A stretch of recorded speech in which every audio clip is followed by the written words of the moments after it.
Programa Palavra Espírita, apoio cultural, Pampeiro S.A. Comércio de Automóveis, Drogaria São Francisco, sempre ao lado da comunidade, Sedic, mantenedora do Clube do Livro Espírita Fonte de Luz, Novo Tempo Contabilidade e Assessoria Limitada, Walter Beltrame Casa Completa.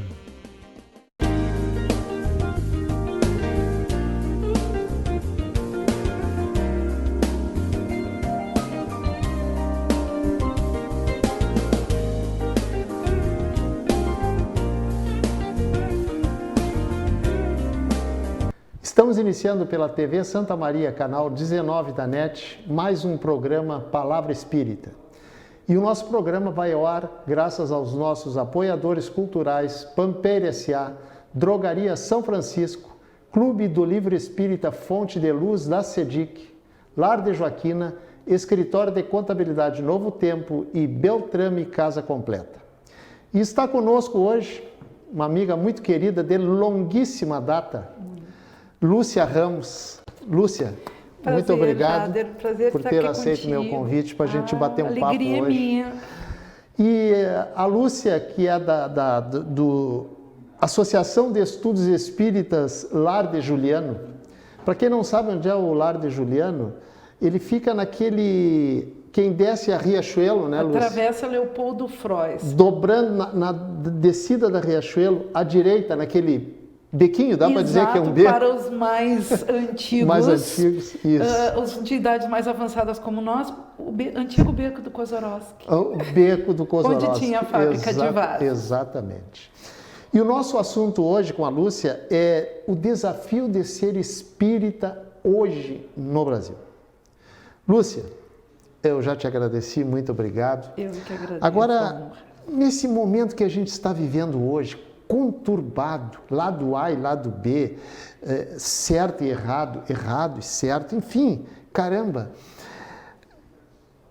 Como que a doutrina espírita enxerga esse momento atual do Brasil, digamos assim? Bem, nós estamos vivendo um momento bastante conturbado, né, Jader, onde realmente existe o lado A e o lado B, e se tu não está na posição... Se tu fica no meio é porque tu não tem posição ou de alguma forma tu tá apoiando A ou B. Se tu diz não pro A é porque tu é B. Se tu diz sim pro B é porque tu não é A. Então está havendo uma grande falta de vivência dos ensinamentos da doutrina espírita. O roteiro moral do Evangelho de Jesus, aquele cara que há mais de 2000 anos veio falar de amor e de igualdade em tempos de olho por olho e dente por dente, não está sendo seguido. Então, realmente, é um desafio muito grande para nós espíritas colocarmos em prática, hoje, agora, de ouvir o nosso irmão, o próximo, com uma ideia diferente da nossa e respeitarmos a ideia dele. Isto não quer dizer que concordamos com a sua ideia, mas nós podemos aceitar a ideia do irmão sem ir contra a nós, mas nós não precisamos entrar em rota de colisão. E com essas rotas de colisão que nós estamos entrando, nós estamos gerando para a nossa psicosfera e de todo o universo um lixo energético muito grande. E a espiritualidade superior tem sistematicamente enviado mensagens nos dizendo para que nós tenhamos a cautela e usemos cada vez mais da nossa capacidade de orar e de vigiar os nossos pensamentos, não a vida do outro. Porque é impressionante, né, Lúcia? Eu percebo nas redes sociais, porque hoje todo mundo tem rede social, não. Eu percebo como, eu não vou dizer não espíritas, o que mais me chama a atenção é espíritas, né? Veteranos e veteranas na doutrina espírita, não só dando opiniões, mas colocando coisas assim que eu julgo, não significa dizer que eu esteja certo, inapropriados para o que ele se propôs durante a vida. Exato. Eu percebo que cada vez que a gente mergulha no estudo da doutrina espírita, em todas as obras da codificação, no Evangelho de Jesus, nós vamos encontrar sempre a resposta correta e o caminho iluminado para isso. E é difícil nós mantermos, é complicado nós mantermos a tolerância, nós segurarmos a nossa língua, a evitar o julgamento. A gente age no impulso.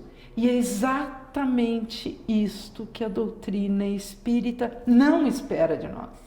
É exatamente isso que Deus Pai não espera de nós. Espera que nós tenhamos a paciência, a tolerância. A gente escuta, às vezes, mesmo dentro da casa espírita, dizer assim, eu tenho pavio curto, eu não consigo ficar quieto, eu não consigo perdoar, eu não consigo aceitar. Consegue. É só treinar um pouco. É só treinar. Afinal de contas, nós somos filhos de Deus Pai. E nós temos em nós a semente divina. Nós temos o germe divino dentro de nós. E se nós temos o germe divino dentro de nós, nós temos todas as qualidades e todas as virtudes necessárias para ficar quieto, sim. Para ter paciência, sim. Para perdoar, sim. Porque Deus não deixa de nos perdoar. Não deixa de aceitar as nossas imperfeições. Sempre nos dando uma nova oportunidade. Então, este é o grande desafio, nós colocarmos em prática, nós espíritas, aquilo que a gente estuda. Não basta só nós trabalharmos numa casa espírita, frequentarmos uma casa espírita, tomarmos o passe, ouvirmos as doutrinárias e sair dali e se sentir perdoado por todos os erros. E o trabalho? E a lei do trabalho, como é que fica? Isso, Lúcia, às vezes, quem lê um pouco, ou leu um pouco a respeito da história de Jesus, né, do cristianismo, o surgimento do cristianismo, né, percebe que parece que nós, eu digo nós porque vamos nos englobar tudo, né? Todas nós muitas vezes agimos como os primeiros cristãos, né, Lúcia, certo? Em que a gente não sabia bem para que caminho tomar, mas hoje o espírita que estuda sabe muito bem o caminho que deve tomar. Com certeza. Né? E, na verdade, todo o espírita, e tenho absoluta certeza que todos os irmãos de todas as outras religiões, de todas as outras crenças que professam, porque todas as religiões que nós temos no planeta, elas têm como regra de ouro o amor a Deus e ao próximo. Então, no momento que esse amar a Deus sobre todas as coisas e o próximo como a ti mesmo faz parte da tua vida, está dentro de ti, tu vai parar um segundo que seja para analisar as tuas atitudes. Realmente, às vezes, a gente extrapola, mas a gente não é perfeito. O nosso destino é a angelitude, né? Nós somos perfectíveis e nós estamos, através da lei do progresso e da evolução, que é inexorável, não adianta, nós estamos caminhando para a angelitude. Não estamos ainda nem no meio do caminho, mas a gente sabe que a gente pode chegar lá e que a gente vai chegar com mais esforço ou menos esforço. Uns mais rápido, outros são mais atilados e em seguida pegam o sentido da coisa e colocam em prática. Outros vão mais devagar. E é exatamente por isso que a humanidade não está no patamar elevado de energia que a gente gostaria, né? Agora, Lúcia, tu não acha que um pouco disso, desse despreparo, digamos assim, é porque eu particularmente, a Lúcia, estamos falando a respeito dos espíritas. Se você aí do outro lado da telinha não é espírita, siga o seu rumo, faça o que você desejar. Nós estamos aqui falando o que o espírita consciente, estudioso, e essa é a minha pergunta para ti, Lúcia, será que não falta um pouco de estudo da doutrina espírita? Muito, muito. Principalmente, não vai daí nenhuma crítica, mas é uma constatação, a velha guarda, né, se nega um pouco a estudar.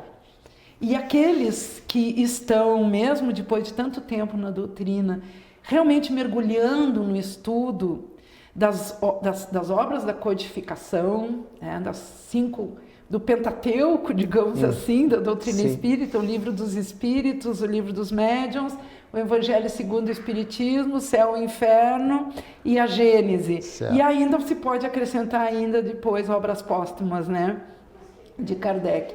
E toda essa grande quantidade de obras espíritas que nos chegam, os continuadores de Kardec. O estudo eu não sei se é porque eu sou realmente viciada em ler e estudar. Mergulhar na doutrina espírita, cada vez que eu mergulho numa nova obra que me chega às mãos, eu descubro um universo imenso que eu não conhecia. E eu percebo que ainda preciso aprender mais. Então, aqueles espíritas que se negam, ou que acham que é difícil estudar, ou que acham que já sabem o suficiente. O suficiente. Não, a gente não sabe nada. Quanto mais a gente estuda, mais a gente percebe. E hoje não é complicado estudar, Jádria. Não, claro. Para as pessoas que não têm, por exemplo, a paciência de sentar e ler um livro, pega o YouTube. Exatamente. E olha os vídeos. É fácil. É fácil. É quase um lazer. Né? Ouvir o que tem grandes espiritualistas, Divaldo Franco, Haroldo Dutra Dias, Raul Teixeira e quantos outros que nos dão ali vídeos de 1 hora, 40 minutos, às vezes pequenos, até de 7, 2, 3 minutinhos, que vão nos trazer uma gama imensa de conhecimentos que vai nos ajudar a enfrentar esse desafio da nossa tendência da impaciência e da intolerância. Lúcia, nós estamos chegando ao final do nosso primeiro bloco. Passa rápido, né? E eu gostaria de dizer e agradecer aos nossos apoiadores culturais, Pampeiro S.A., Drogaria São Francisco, Clube do Livro Espírita Fonte de Luz da CEDIC, Lar de Joaquina, Escritório de Contabilidade Novo Tempo e Beltrame Casa Completa. O nosso intervalo é rapidinho e a gente já volta. Programa Palavra Espírita, Apoio Cultural, Pampeiro S.A. Comércio de Automóveis, Drogaria São Francisco, sempre ao lado da comunidade, CEDIC, mantenedora do Clube do Livro Espírita Fonte de Luz, Sociedade Espírita Estudo e Caridade Lar de Joaquina, Novo Tempo Contabilidade e Assessoria Limitada, Walter Beltrame Casa Completa. Uma conversa pode transformar uma vida. Por isso, compartilhe conosco aquilo que você não divide com mais ninguém. O CVV está com um número novo. Ligue 188. A ligação é gratuita de qualquer localidade do estado. Atendimento 24 horas. Disque 188 e converse com um de nossos voluntários. CVV, Centro de Valorização da Vida. A linha que faz você seguir em frente.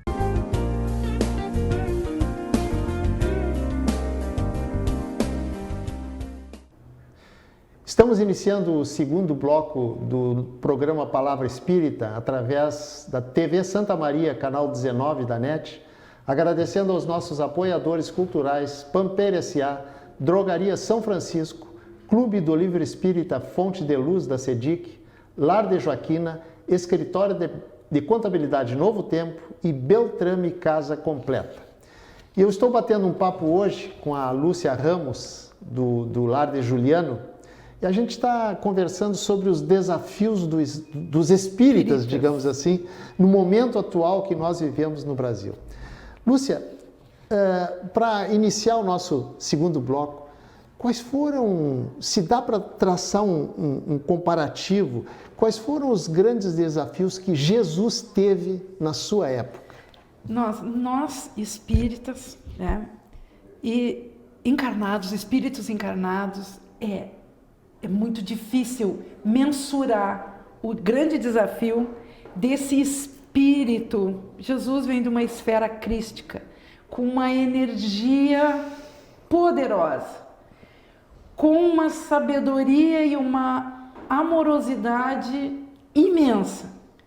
Medida nenhuma no planeta é capaz de mensurar essa energia. E eu acho que o primeiro grande desafio foi ele se adensar para entrar na carne, para caber toda essa energia dentro de um corpo frágil. Modelar o seu espírito modelar magnânimo. O espírito nessa roupagem, né? E com certeza, ao meu ver, a minha opinião, além desta, né, quantas capas ele teve que vencer, né, se colocar para conseguir manter toda a energia e toda a sabedoria neste corpo físico. Mas, na minha opinião, o grande desafio de Jesus, como eu já disse, foi falar de amor em tempos de olho por olho, de dente por dente. Que mais ou menos está sendo como hoje no está Brasil. Sendo como hoje. Né? Ele falou de amor, de perdão, de tolerância, de dar a outra face, de olhar de não fazer ao próximo aquilo que não queres que seja feito contigo. Então, esse foi o grande desafio dele. E ele foi condenado como um criminoso. Na verdade, a condenação de Jesus foi um ato político. Sim. Ele não foi um ato religioso, porque Jesus certeza. não criou nenhuma religião. Sem dúvida. Ele era judeu, ele seguia as leis judaicas, ele seguia o judaísmo. Então, o grande desafio dele foi ter entrado na carne, conseguido passar essa mensagem, e essa mensagem nos chega 2019 anos depois, com a mesma autenticidade, com a mesma energia e com a mesma atualidade de sempre. Só tem um pequeno problema, né? Que até hoje nós não conseguimos entender, a gente entende, mas não consegue colocar em prática. A gente não consegue praticar. É difícil dar a outra face? Meu Deus, é muito difícil. Dúvida. Na verdade, não é para ser fácil, né? Não é para ser fácil, porque onde estaria o mérito? Essa é uma das questões que nós espíritas muito respondemos. Mas por que a gente sofre? Né? Vocês espíritas gostam de sofrer? Não é. A gente não gosta de sofrer. Ninguém gosta de sofrer. A gente entende a dificuldade, a gente entende o obstáculo. E através dos ensinamentos do próprio Jesus, que ele mais do que ninguém... Se alguém sofreu, realmente foi ele. Lúcia, sem querer comparar, por favor. Claro. Certo? Jesus e Kardec. Vou repetir novamente, sem querer comparar, não é impossível. Quais foram os grandes desafios de Kardec na sua época? Bom, Kardec, ele era um estudioso, né? Ele estudou na Suíça e ele foi discípulo de Pestalozzi. Ele teve uma formação fantástica, né? Porque a metodologia de Pestalozzi privilegiava o conhecimento como um todo, a filosofia, as artes, a ciência. E quando, por volta de 1850, em Paris, começaram a aparecer os fenômenos das mesas girantes, e isto era basicamente um espetáculo, né? Era uma diversão, era um circo, sim. Ele percebeu algo além. Que tinha alguma coisa? Tinha alguma coisa além daquela mesa girante. Exatamente. Quer dizer, na verdade, ali estava um fenômeno físico. Mas ele percebeu o que tinha por trás. E aí ele coloca todo o seu conhecimento como bom discípulo de Pestalozzi. E na época ele já poderia ser considerado, classificado como um livre pensador. Então, ele passa a investigar e começa a trabalhar com foco, com metodologia, com persistência, com vontade, fazendo exatamente o que nós deveríamos estar fazendo hoje, olhando todas as situações com foco, com objetivo, com vontade tenaz de perceber o que está atrás. E ele chegou, então, à comunicação com a espiritualidade superior, conseguiu reunir pessoas que também pactuavam das suas ideias, que perceberam que ali não era só uma mesa girante ou uma batidas que vinham de algum lugar que ninguém sabia de onde. Então, o grande desafio de Kardec foi sistematizar tudo isso. E nisso, óbvio, ele teve vários auxílios da espiritualidade superior, com a qual ele trabalhou pertinaz, né, de forma constante. E se nós pegarmos o Livro dos Espíritos, nós começamos a ler o Livro dos Espíritos e percebemos assim, ó, a repetição das perguntas na sequência. Ele pergunta sobre um determinado assunto e esgota. Que em algumas respostas até a espiritualidade responde, mas já não vos disse. Já respondi assim, já não foi dito, porque a espiritualidade, na verdade, também entende, né, que as nossas imperfeições nos limitam o entendimento. Agora, Lúcia, tu falaste no primeiro bloco a respeito do Pentateuco espírita, né? E tem também o que é o espiritismo. O que é o espiritismo. Mas de que forma a literatura espírita, não somente as obras de Kardec, mas de que forma a literatura espírita, aí, que é vastíssima, está em todas as livrarias, está na internet, em tudo, né? De que forma ela pode ajudar, não o espírita estudioso, mas você aí, ó, que não é espírita e tem alguma curiosidade a respeito de saber um pouco mais sobre a doutrina espírita. A doutrina espírita é consoladora. E o próprio Kardec, lá no seu tempo, ele dizia assim, apesar de todas as dificuldades e desafios e perseguições e até ameaças da época, ele sempre dizia que a grande recompensa dele era que ele tinha levado paz a corações feridos.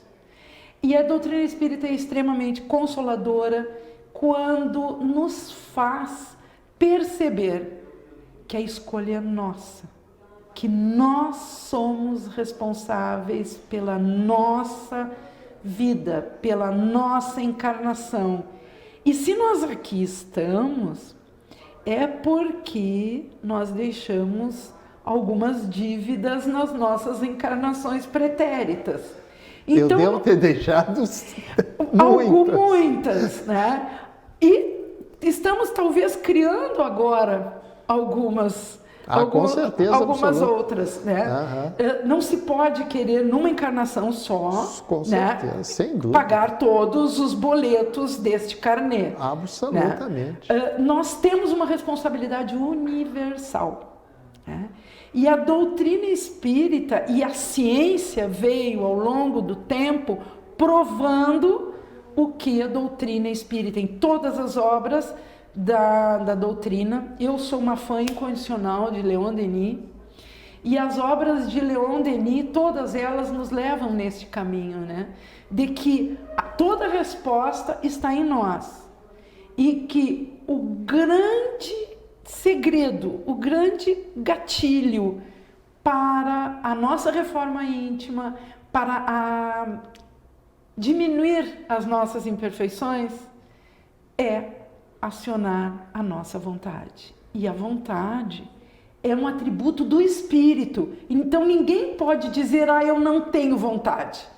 Não, tu tá com má vontade de ter vontade. Certo. Mas que como a vontade é um atributo do espírito, no momento que tu ativa essa vontade, tu começa a te autoconhecer, que aí é uma outra senha de acesso para a nossa reforma íntima.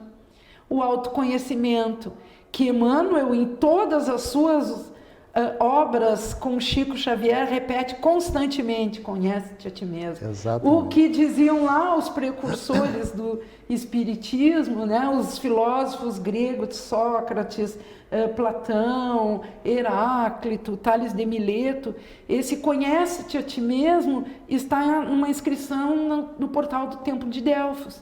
Quer dizer, no momento que tu te conhece, que tu sabe daquilo que tu é capaz, tu irá te monitorar, tu vai te vigiar muito mais. Eu, particularmente, eu sou uma pessoa extremamente impulsiva.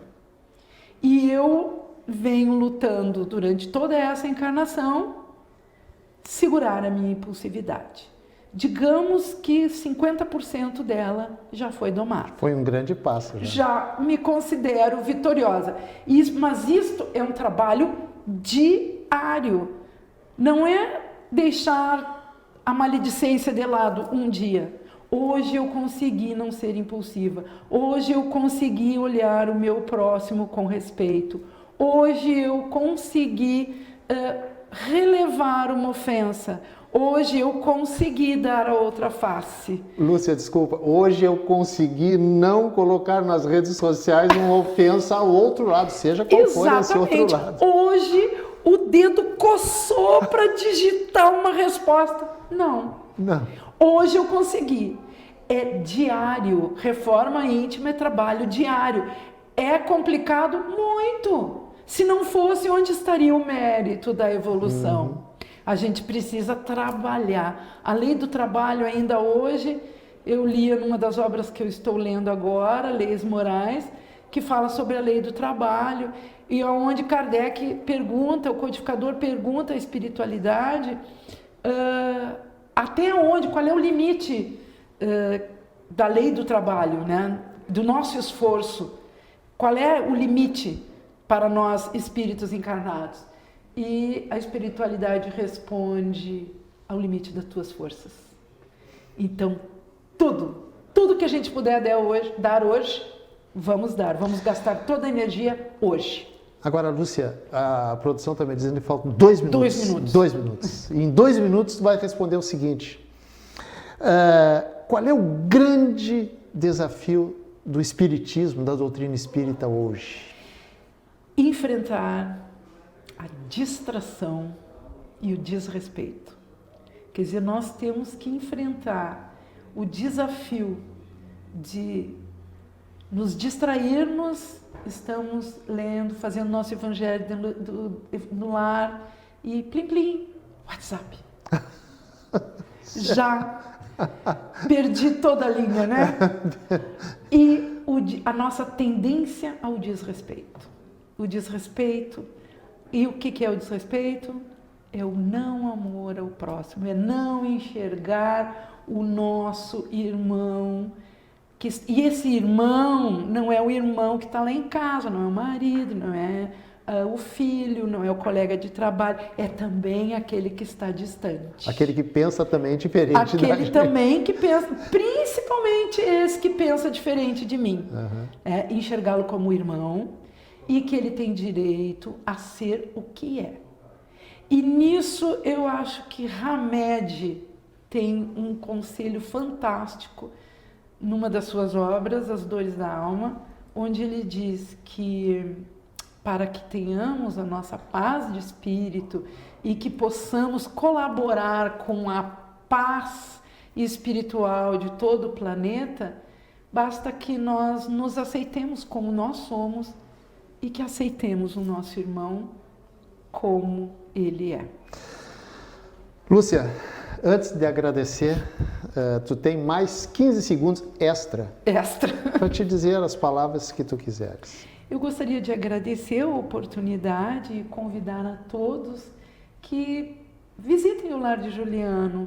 A nossa casa, fisicamente, ela é pequena, mas ela tem um acolhimento muito grande e nos daria muito prazer a todos. Só repete onde é o endereço. O endereço é Travessa Leopoldo Frois, 51, desce Riachuelo, entre Pinheiro Machado e Tuiuti, a entrada à direita, no fim do beco, digamos assim. À direita também. Nós temos sessões públicas às terças, às 19 horas, às sextas, às 19h30 e aos sábados, às 15 horas.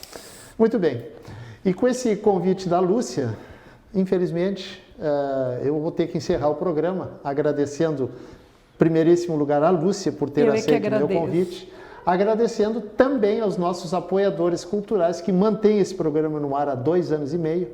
Pampeiro S.A., Drogaria São Francisco, Clube do Livro Espírita Fonte de Luz da SEDIC, Lar de Jaquina, Escritório de Contabilidade Novo Tempo e Beltrame Casa Completa.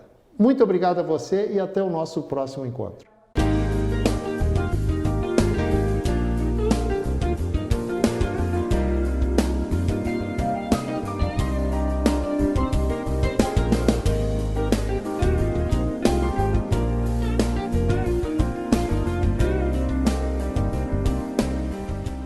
Programa Palavra Espírita, Apoio Cultural, Pampeiro S.A. Comércio de Automóveis, Drogaria São Francisco, sempre ao lado da comunidade, SEDIC, mantenedora do Clube do Livro Espírita Fonte de Luz, Novo Tempo Contabilidade e Assessoria Limitada, Walter Beltrame Casa Completa.